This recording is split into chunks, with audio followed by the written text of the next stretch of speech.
when listening to Kenya Kwanza leaders, I mean, these are people who are totally out of touch with reality. I don't know whether they live in Kenya.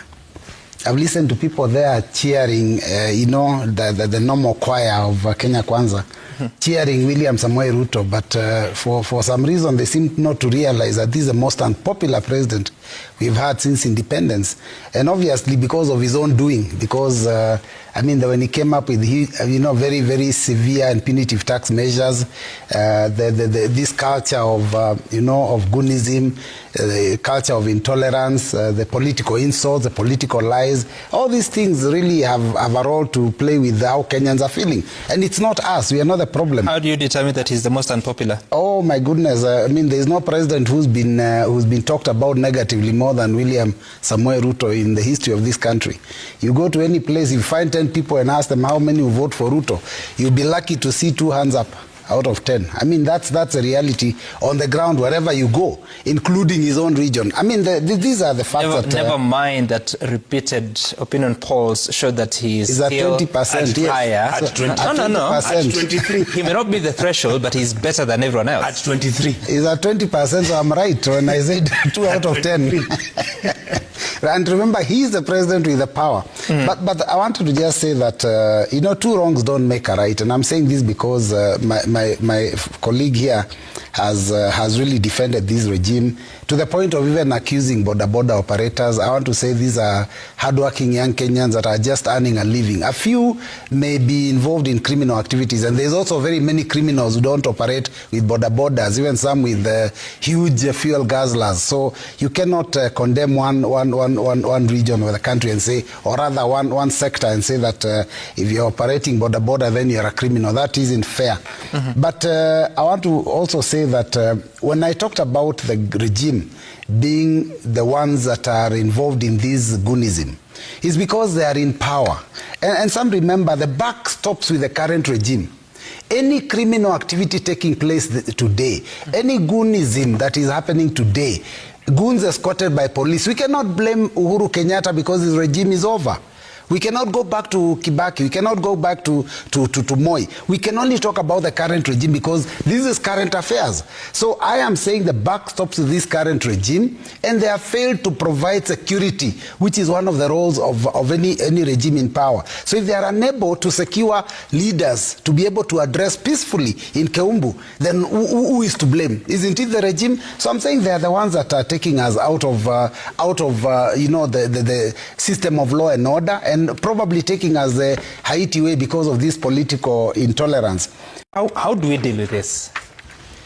Thank you, Sam. First, let me pass my condolence message to the family of Mapinduzi, the late OCMO, who died in a very unfortunate kind of situation.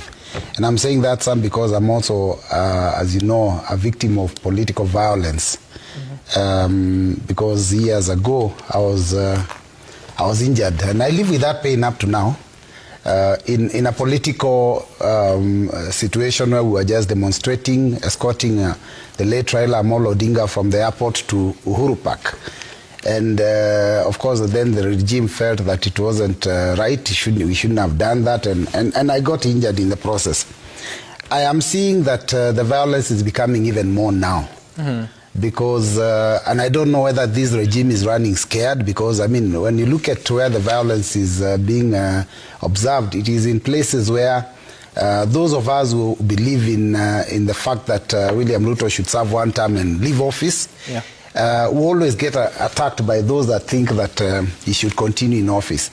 And there's a lot of violence that we have seen over the period. I think when you look at that team that was out there, attacking their convoy. Really, these are armed militia, because it's so bows and arrows, rungus, machetes.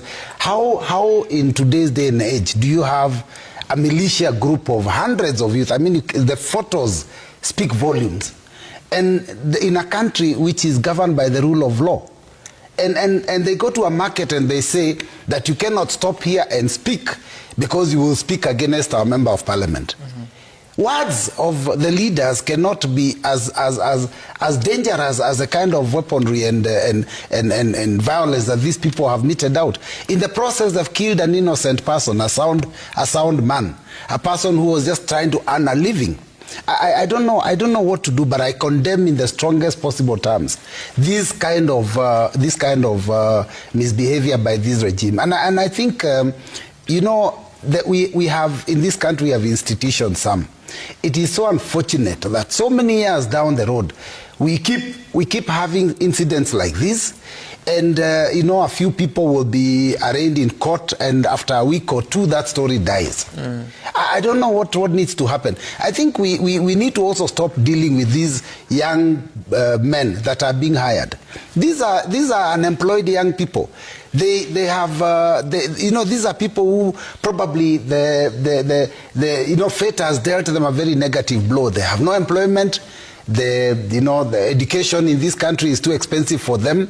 Healthcare is unaffordable. So what happens is that because of this desperation, they can be used by political leaders so that they can go and do these kind of things. My proposal would be, from now, let us see those that are involved, because I can tell you, it is possible for our security agencies to find out who is it who paid these people. These people, even these rungus you can see, they look the same. They came from one shop. Somebody paid for them. Those bows and arrows, somebody paid for them. Let them just catch that culprit and send one person to jail, so it becomes a message to all those political leaders that believe that the only way to remain in office is to use violence. Otherwise, it is unfortunate that instead of going forward as a country, we are going backwards. And I think this regime, honestly, they need to start packing up. By August 2027, this regime has to leave. Otherwise, if we continue in this trajectory, another 5 years, there will be no country left in 2032. William Ruto must leave office. You actually think it is the government that is sponsoring such like events in Keumbu? Sam, let me tell you, when people come out to the streets and they're armed and they're shouting two-term, who are they supporting? That's what I'm asking. I totally believe that these people are sponsored goons of the regime. These are the same sponsored goons that went and attacked, different goons but under the same script, went and attacked people in All Saints Cathedral in Nairobi when they were discussing the budget. These are the same goons that were hired at one time when we were in Tharaka Nithi with my party leader to go and stop us from addressing people. This is a regime plan. This regime is running scared, Sam, and they do not want our alternative voices to be heard. Outside in the streets, even in parliament, they do anything possible to make sure that we are not heard. And you know, the ultimate way of silencing us is to destroy us and finish us and kill some of us like Osiemo. Osiemo can no longer talk. So Sam, I think this is a regime script. It is making Kenyans scared. They're preparing for us to be unable to get out of our houses by 2027 when the elections come. But we are telling them, we are not scared.